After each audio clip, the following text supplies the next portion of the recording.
Olá! Na aula de hoje, nós vamos dar continuidade aos crimes contra a liberdade individual da pessoa humana. Na última aula, nós começamos a estudar o artigo 148 do Código Penal, que trata do crime de sequestro ou cárcere privado.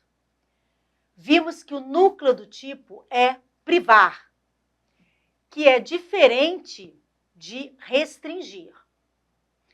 A vítima, quando é privada da sua liberdade de locomoção, ela fica impossibilitada de exercer o seu direito de liberdade de ir, de vir e de permanecer. Diferente da restrição, em que a vítima ainda tem liberdade, mas, como o próprio nome já diz, com algumas limitações, com algumas restrições. Essa privação da liberdade, ela pode se dar através do que a lei chamou de sequestro ou cárcere privado. E aí nós vimos que, na verdade, nós temos o sequestro lato sensu, ou seja, em sentido amplo, que é adotado no artigo 159 do Código Penal, quando se trata da extorsão mediante sequestro. Lá no artigo 159 do Código Penal, o legislador utilizou o verbo sequestrar. E ali engloba tanto o sequestro stricto sensu, ou em sentido estrito, quanto o cárcere privado. Já no artigo 148 do Código Penal, o legislador resolveu trazer as espécies em vez de o gênero, falando do sequestro em sentido estrito e do cárcere privado. E aí nós vimos que a diferença está na movimentação corporal, na movimentação corpórea da vítima. No sequestro, ainda que de forma reduzida, a vítima tem ali possibilidade de se movimentar no sentido corporal. Já no cárcere privado, não. Então, vítima amarrada é cárcere privado, ainda que ela esteja amarrada numa árvore no meio de uma floresta. Agora, a vítima dentro de uma fazenda, sem estar amarrada, é sequestro.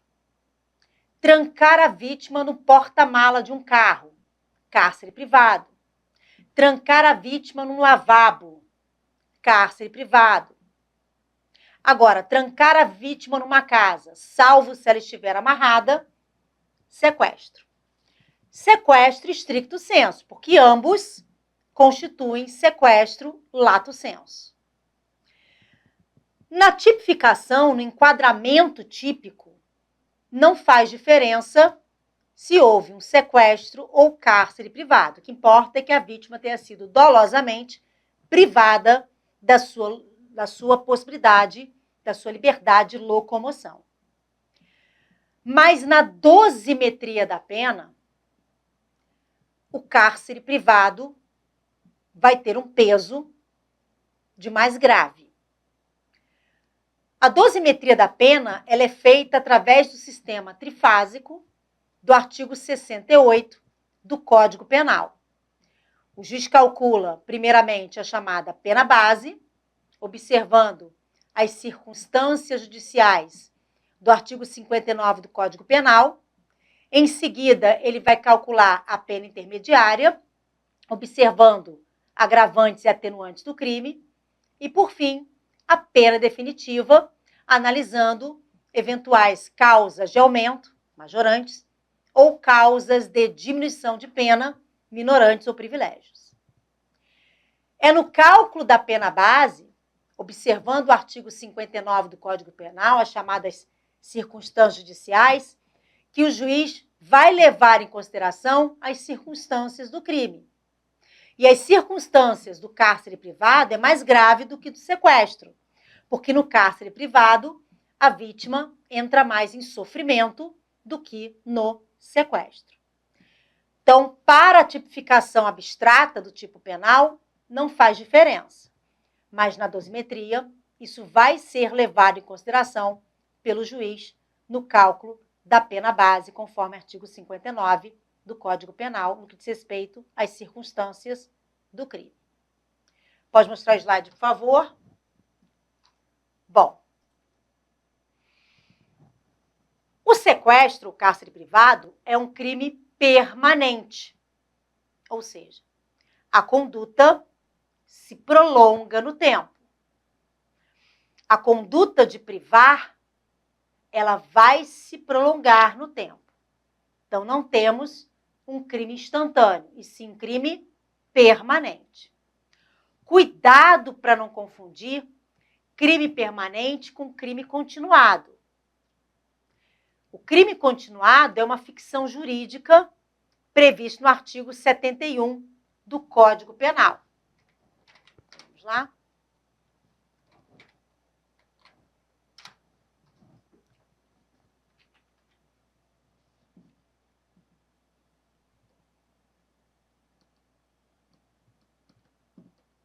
Crime permanente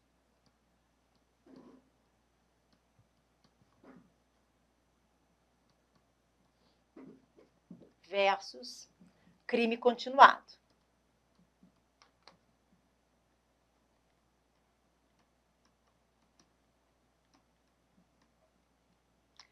O crime permanente é crime único.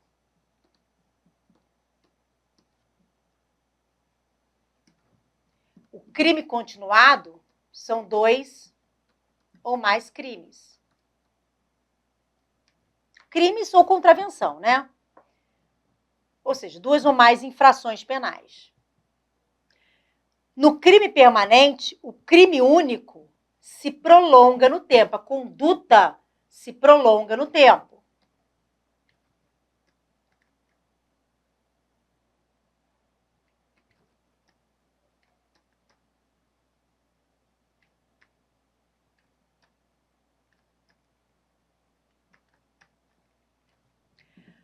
O crime continuado é uma ficção jurídica.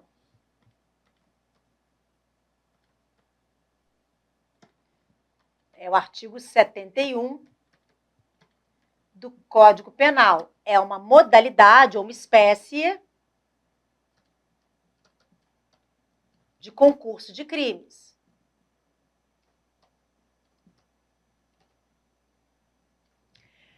Por serem crimes da mesma espécie e serem praticados com circunstâncias de tempo, lugar, modo de execução, vítimas semelhantes, é como se um crime fosse continuação do outro.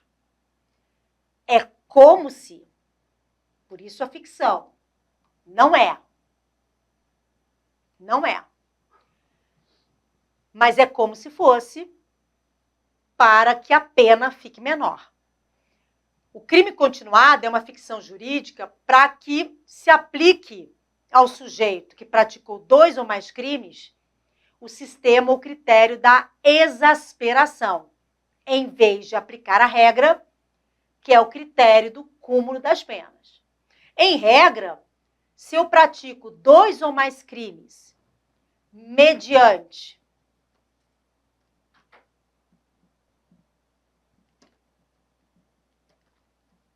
duas ou mais condutas, a regra é o cúmulo das penas. A regra é o chamado concurso material, artigo 69 do Código Penal. A regra é que as penas sejam somadas. Afinal de contas, eu pratiquei 2 ou mais crimes. Entretanto, essa ficção, ela vem para que as penas não sejam somadas, e sim exasperadas. O juiz vai pegar uma das penas, se idênticas, ou a mais grave, se diversas, e aumentar, majorando essa pena, levando em consideração o número de crimes praticados. Matematicamente, a ideia é que a pena fique menor do que ficaria se elas fossem somadas. Então, se eu pratiquei 3 crimes continuados, em continuidade delitiva, e para cada crime foram 10 anos, se as penas fossem somadas, seria 30. Mas o juiz vai pegar apenas a pena de um deles, 10 anos, e aumentar numa proporção aí de 30%, 50%, dependendo do número de crimes. Isso vai ficar menor do que 30, com certeza. Então, crime continuado não é real, é uma ficção criada pelo legislador para beneficiar o réu que pratica 2 ou mais crimes da mesma espécie com circunstâncias de tempo, lugar, modo de execução, vítima e etc., semelhantes. Já o crime permanente é uma classificação doutrinária.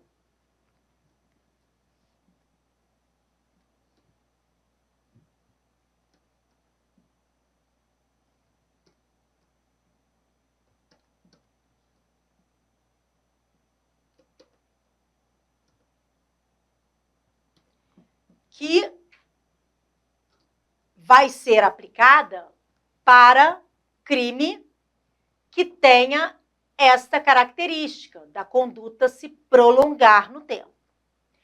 Então, o artigo 148 do Código Penal, ele é um crime permanente. Que também não se confunde com crime habitual. O crime habitual é aquele em que se exige que a conduta seja praticada reiteradamente, ou seja, com habitualidade, ou seja, com frequência. Toda semana, 2 vezes por semana, todas as sextas-feiras, todo mês, todo dia. Então, nem sempre o crime permanente é habitual, nem sempre o crime habitual será permanente. Por exemplo, o sequestro ou cárcere privado não é crime habitual, é crime permanente. Já o crime de casa de prostituição, no artigo 228 do Código Penal, a gente tem ali os dois. Crime 228, não, 229. Crime permanente e também habitual. O crime de exercício ilegal da medicina, arte dentária ou farmacêutica, artigo 282 do Código Penal, é crime habitual, mas não é crime permanente. Então, são classificações doutrinárias distintas. Crime permanente é uma coisa, crime habitual é outra. Qual o momento consumativo do 148? Quando a vítima é arrebatada ou deve-se aguardar um lapso temporal de razoabilidade para se consumar o crime. Por exemplo, eu estou andando na rua, alguém me puxa e me coloca dentro de um carro. Consumou o sequestro, o cárcere privado? Para quem defende que esse crime se consuma com arrebatamento, sim.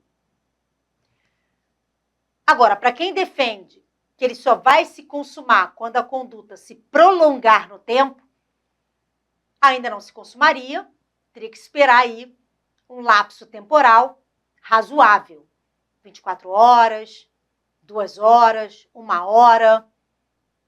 Majoritariamente, o crime se consuma no momento do arrebatamento. Por exemplo, o marido, muito ciumento, resolve sair para trabalhar e trancar a mulher em casa. Então, ele passa a chave na porta e vai trabalhar. 1 minuto depois, a esposa grita por socorro, os vizinhos vêm, chamam um chaveiro, que chega em 10 minutos, em meia hora, eles já abriram a porta e ela está em liberdade. Majoritariamente, esse marido consumou o 148 quando passou o trinco na porta com dolo de privar a liberdade da esposa.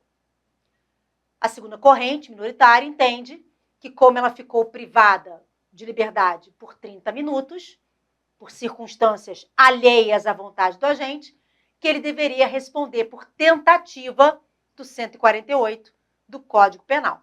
Temos aqui a corrente acusatória e a corrente defensiva, sendo a majoritária a que vai ser utilizada pela acusação. Quer dizer, quando a gente fala que vai ser utilizada pela acusação, a gente coloca o Ministério Público numa posição talvez equivocada. Porque o Ministério Público ele é autor da ação penal de natureza pública. Mas ele não deixa de ser custos legis, ele não deixa de ser fiscal da lei.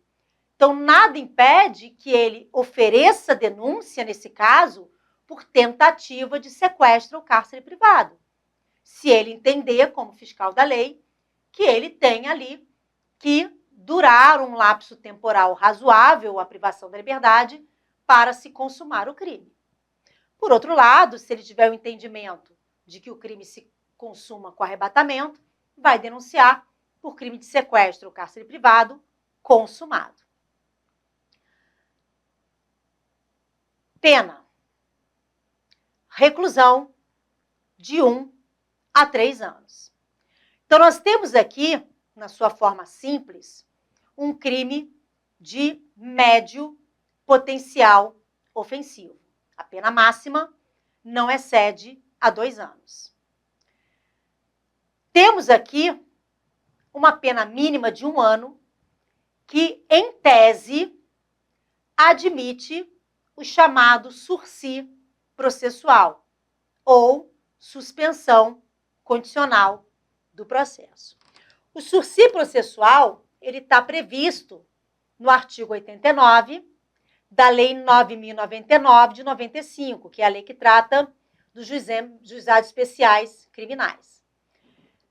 O sursi processual, apesar de estar dentro da lei dos juizados, ele não é só para infrações de pequeno ou de menor potencial ofensivo.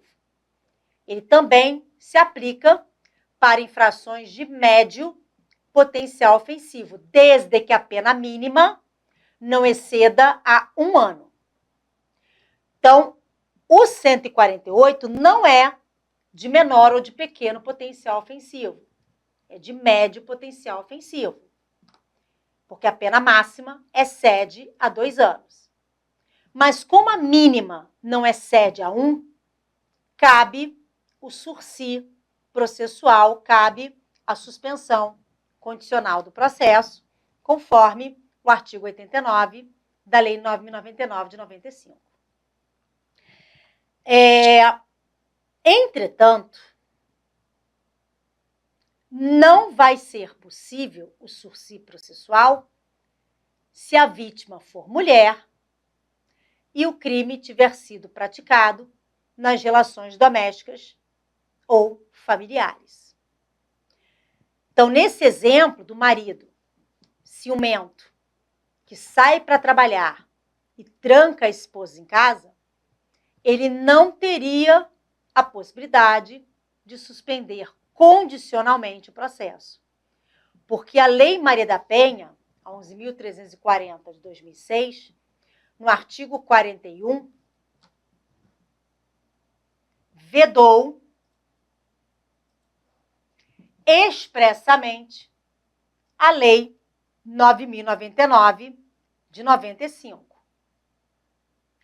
Aos crimes praticados com violência doméstica e familiar contra a mulher, independentemente da pena prevista, não se aplica a Lei 9.099 de 26 de setembro de 1995. Logo que veio a Maria da Penha, várias interpretações para o artigo 41 surgiram. Que ele não estaria vedando os institutos despenalizadores, somente o procedimento comum sumaríssimo da lei. Outros defendendo que ele teria vedado, além do procedimento comum sumaríssimo, também a transação penal, mantendo o sursi processual e os demais institutos da lei.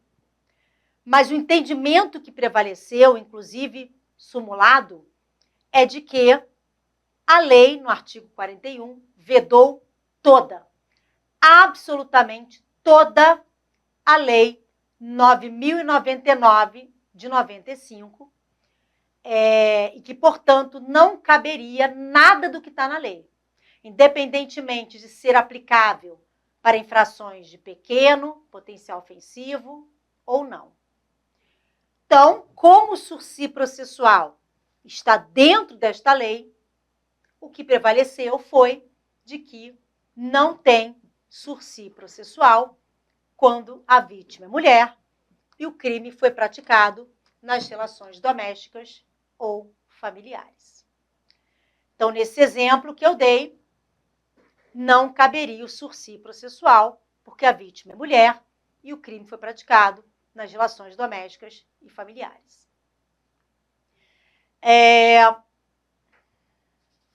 O procedimento aqui é o procedimento comum sumário. Artigo 394 do Código de Processo Penal determina que, quando não há procedimento específico, aplique-se o procedimento comum, e no caso sumário, que é o inciso 2 do 394 do CPP, se a pena máxima for de 3 anos. Maior que 2, menor que 4, portanto, 3. Então, aqui aplicar-se-ia o procedimento comum sumário, que é mais célere do que o procedimento comum ordinário, mas não é tão célere quanto o procedimento comum sumaríssimo da Lei 9.099 de 95. Mas não caberia mesmo o sumaríssimo por causa da pena máxima. Tá? O único problema aqui seria a questão do sursi processual, quando a vítima é mulher, nas relações domésticas ou familiares. Parágrafo 1º. O parágrafo 1º traz circunstâncias qualificadoras. A pena é de reclusão de 2 a 5 anos. Então, a pena mínima de 1 passa para 2, de 3 passa para 5 anos. Então, o sequestro ou cárcere privado qualificado é crime grave. Em que casos teremos o crime na forma qualificada? Inciso 1. Se a vítima é ascendente, descendente, cônjuge ou companheiro do agente ou maior de 60 anos. Este inciso 1, ele já existia na redação originária, mas foi incluído a figura do companheiro. Por quê? Se a qualificadora fosse somente para cônjuges, a gente não poderia qualificar quando o crime fosse praticado entre companheiros. Por quê? Apesar de cônjuge e companheiro serem situações análogas, equiparadas pela própria lei civil, no direito penal vige o princípio da legalidade. A gente não poderia aplicar essa qualificadora para o companheiro, ainda que análogo a cônjuge, pelo princípio da legalidade, porque a gente estaria fazendo analogia em malam partem. Então, havia necessidade de ter expresso aqui a circunstância companheiro. Senão, só qualificaria quando houvesse ali um casamento civil. Então, eu não posso aplicar a qualificadora para quem não está aqui. E não está aqui tios, primos, irmãos. Só ascendente, descendente, cônjuge e companheiro. Também não posso aplicar o inciso 1 se a vítima for, por si só, criança ou adolescente, a não ser que seja ascendente ou descendente. Ascendente vai ser difícil, né? Mas descendente, sim. Não sendo ascendente, descendente, cônjuge, companheiro, enfim, e for criança ou adolescente, percebam que o legislador não trouxe como circunstância qualificadora. Isto porque Primeiramente, o núcleo do tipo é privar. Privar alguém de sua liberdade. Quando se fala em privação de liberdade, requer como pressuposto que a vítima tenha essa liberdade de ir, vir e permanecer. Quando se trata de criança ou adolescente, há quem defenda que não seria o 148, que teria que se verificar na legislação especial, no Estatuto da Criança e Adolescente, um tipo penal específico, sob pena de ser atípico. Por isso, o legislador não teria colocado aqui criança e adolescente como circunstância qualificadora, porque não seria o 148 do Código Penal. Agora, muito cuidado, porque o dolo do 148 é de privar a liberdade. O bem jurídico tutelado é a liberdade individual, especificamente a liberdade de locomoção. Nós temos o crime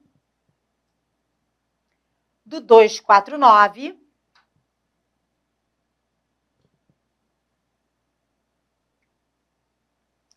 que trata da subtração de incapaz. Subtrair menor de 18 anos, ou interdito, ao poder de quem o tem sob sua guarda, em virtude de lei ou de ordem judicial. Percebam que aqui o núcleo é subtrair.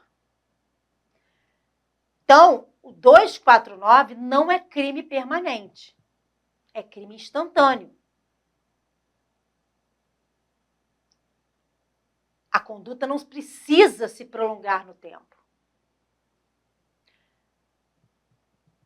Segundo, o bem jurídico tutelado aqui no 249 não é a liberdade individual, é o pátrio poder, tutela ou curatela.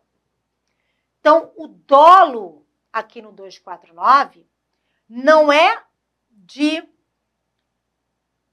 privar a liberdade da criança ou do adolescente, e sim de alterar o poder familiar, a tutela ou a curatela.